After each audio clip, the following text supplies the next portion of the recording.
நண்பர்களுக்கு வணக்கம்.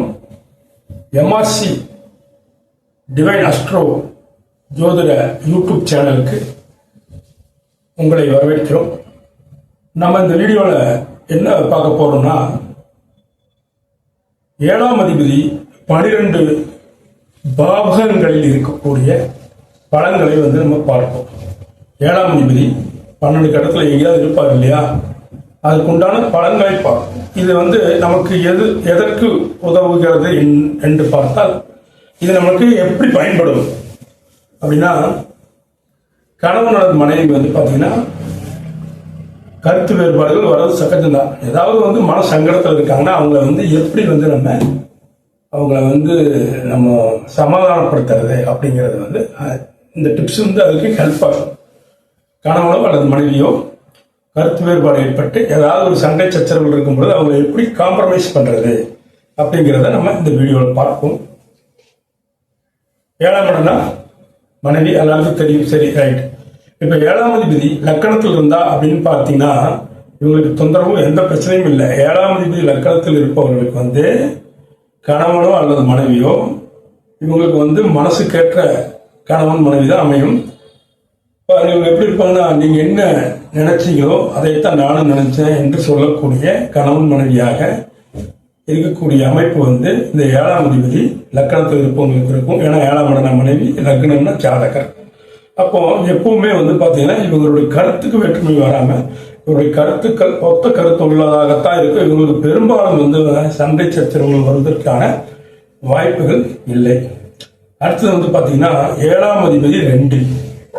அப்ப 7ஆம் அதிபதி 2 இருக்கிறவங்க ஒரு கருத்து வேறுபாடு ஒரு சங்கடத்தில் அவங்க இருக்கும் பொழுது அவங்களுக்கு பிடிச்ச மாதிரி செயல் எப்படி செய்யறதுன்னா, பாருங்க, 7ஆம் இடம் மனைவி, 2ஆம் இடம் பணம். அப்போ ஒரு 10,000 ரூபாயோ ஒரு 5,000 ரூபாயோ இல்ல நம்மகிட்ட எந்த அளவு பணம் இருக்கோ அதை கொடுத்து உனக்கு பிடிச்சதை வாங்கிக்கோ, உனக்கு பிடிச்சதை செஞ்சுக்கோ அப்படின்னு சொல்லும் பொழுது அவங்க சமாதானம் ஆயிடுறாங்க. ஏன்னா அவங்க பணத்தை, அவங்களோட மோட்டிவ் பணத்தை பற்றியதே இருக்கும். இல்லைன்னா அன்பான வார்த்தைகள், 2ஆம் இடம் பேசல, அன்பான வார்த்தைகள் பேசும் பொழுதும் அவங்க பாத்தீங்கன்னா சீக்கிரம் சமாதானத்திற்கு வந்துடுறாங்க கணவனும் மனைவியோ. அடுத்தது 7ஆம் அதிபதி 3. அப்போ 7ஆம் அதிபதி 3 இருக்கும் பொழுது மனைவி அல்லது கணவன் அவங்களுடைய தங்கச்சி அல்லது தம்பி நீங்க நல்லா பெருமையா பேசும் பொழுது அவங்க கிட்ட பாத்தீங்கன்னா நீங்க அன்பா நடக்கும் பொழுது இல்ல அவங்களை கூட்டிட்டு வந்தாலும் அவங்க சமாதானம் ஆயிடுறாங்க. ஏன்னா 3ஆம் இடம் இளைய உடன்பிறப்பு. 7ஆம் அதிபதி 3 போறதுக்கு அவங்க சகோதரர் மேல பாசம் ஜாஸ்தியா இருக்கும். அவங்க சகோதரர்களை பத்தி பேசினாலே இல்ல அவங்க சகோதரர்களை போய் காமிச்சாலே அவங்க காம்ப்ரமைஸ் ஆயிடுறாங்க. அதே போல 3ஆம் இடம் செல்போன்.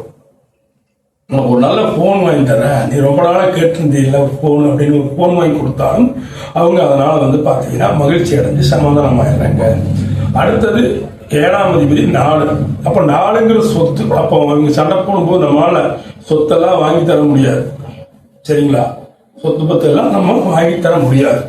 அவங்களுக்கு எது ஹேப்பியோ அதை செஞ்சா போதும். 4ஆம் இடம் சுகம். அவங்களுக்கு எது அவங்களுக்கு சுகம் தருமோ அந்த விஷயங்களை செஞ்சா போதும்.